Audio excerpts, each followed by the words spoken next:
दोस्तों, आपका स्वागत है हमारे इस YouTube चैनल में। दोस्तों, मोर एक सुंदर पक्षी है जो भारतीय उपमहाद्वीप, दक्षिण पूर्वी एशिया और अफ्रीका महाद्वीप के कांगो बेसिन में पाया जाता है। मोर को पक्षियों का राजा कहते हैं क्योंकि बरसात के मौसम में काली घटा छाने पर यह पक्षी जब पंख फैलाकर नाचता है तो ऐसा लगता है कि मानो इसने हीरो से जुड़ी शाही पोशाक पहन रखी हो। इसके सिवाय इसके सिर पर लगी ताज जैसी कलगी भी इसे पक्षियों के राजे का खिताब देती है। आइए मोर के बारे में कुछ रोचक जानकारियां जानते हैं।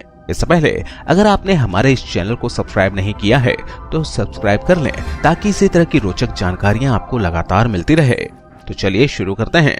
भारतीय उपमहाद्वीप और इसके साथ लगे दक्षिण पूर्वी एशिया में मोर की दो अलग अलग प्रजातियां पाई जाती हैं।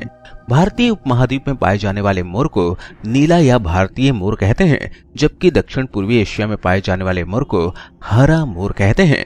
नीले और हरे के सिवाय मोर का रंग सफेद, जामुनी और धुमेला यानी ग्रे भी हो सकता है। भारत सरकार ने मोर की अद्भुत सुंदरता के कारण 26 जनवरी 1963 को इसे राष्ट्रीय पक्षी का दर्जा दिया था। नीला मोर भारत का राष्ट्रीय पक्षी है, जबकि हमारे पड़ोसी देश म्यांमार का राष्ट्रीय पक्षी धुमेला मोर यानी ग्रे पीकॉक है। हिंदू धर्म में मोर को उच्च कोटि का दर्जा प्राप्त है। भगवान श्री कृष्ण के मुकुट में लगा मोर का पंख इस पक्षी के महत्व को दर्शाता है।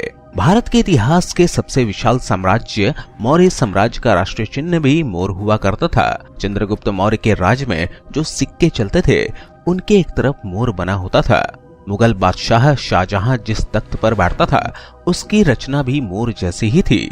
दो मोरों के बीच बादशाह की गद्दी थी तथा पीछे पंख फैलाए मोर। इस तख्त को तख्ते ताउस कहा जाता था। ताउस अरबी भाषा का शब्द है जो मोर के लिए उपयोग होता है। किसी मोर के लिंग का पता लगाना बेहद आसान है। नर मोर के सिंग पर लगी कलगी आकार में बड़ी होती है, जबकि मादा मोर की कलगी छोटी होती है। मोर के पंख काफी ज्यादा प्रसिद्ध हैं, लेकिन यह केवल नर मोर में ही पाए जाते हैं।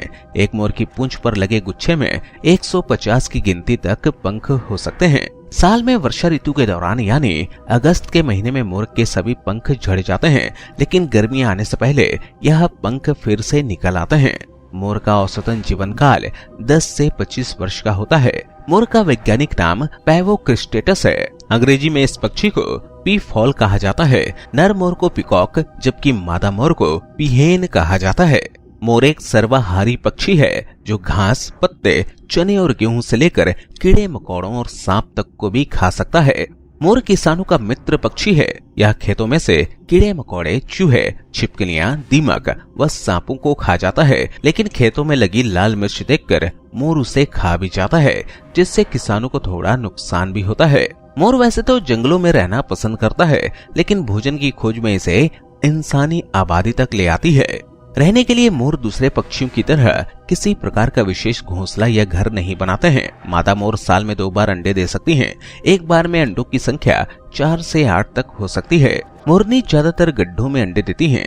अंडों से बच्चे निकलने में 25 से 30 दिन तक का समय लग सकता है।